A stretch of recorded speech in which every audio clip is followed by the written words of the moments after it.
বিরতির পর স্বাগত। রাজ্যের বিভিন্ন জায়গায় চুরি কাণ্ড সংঘটিত হচ্ছে এবং বিশালগড়েও একই ছবি। বিশালগড়ে প্রায় প্রতিনিয়ত চুরি কাণ্ড সংঘটিত হচ্ছে।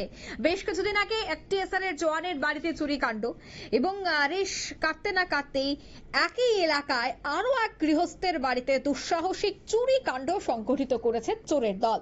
জানা যায় সোমবার অর্থাৎ গতকাল গভীর রাতে গোকুলনগর এলাকায় বিপুল চৌধুরীর বাড়িতে হানা দেয় চোরের দল। দুটি ঘরে লুটপাট চালায়। আনুমানিক 25টি দেশি মোড়ক সহ নিজের জমির উৎপাদিত ধান চাল সহ অন্যান্য জিনিস নিয়ে চম্পট দেয় চোরের দল। মঙ্গলবার সকালে চুরির ঘটনাটি নজরে আসলে কান্নায় ভেঙে পড়েন গৃহস্থ বিপুল চৌধুরী ও তার স্ত্রী। ছুটে আসে পাড়াপড়শিরা।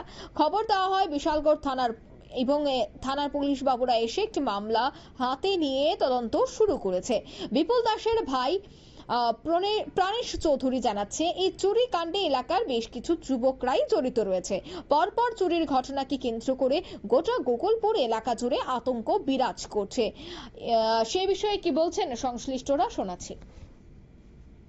আজকে থেকে 3-4 দিন আগে এখানে সঞ্জয় দেবনাথের বাড়িতে একটা চুরি হয়েছে। 3-4 দিন পার হইতে কালকে রাত্রেবেলা আমার ভাইয়ের বাড়িতে চুরি হয়েছে।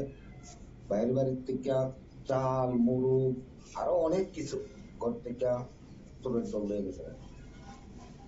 আর এই বিষয়গুলি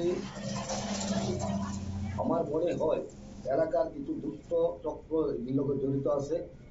প্রশাসন যদি মনে করে একটু সঠিক তদন্ত নেয়, এই দুষ্ট চক্ররা ধইরা এলাকার শান্তির পরিবেশ ফিরে আনতে পারে।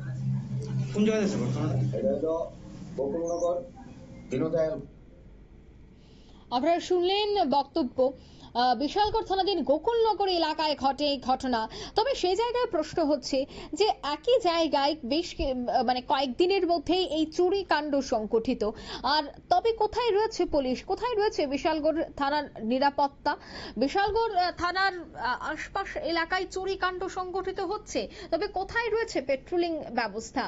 একই এলাকায় পরপর চুরি কাণ্ড, তবে সেখানে চোর অধরা কবে নাগাদ পুলিশ শীত ঘুম থেকে উঠে এই তদন্তে নামবে? প্রশ্ন কিন্তু এবার আমজনতার। নিয়ে নিচ্ছে ছোট্ট একটি বিজ্ঞাপন বিরতি, সঙ্গে থাকুন।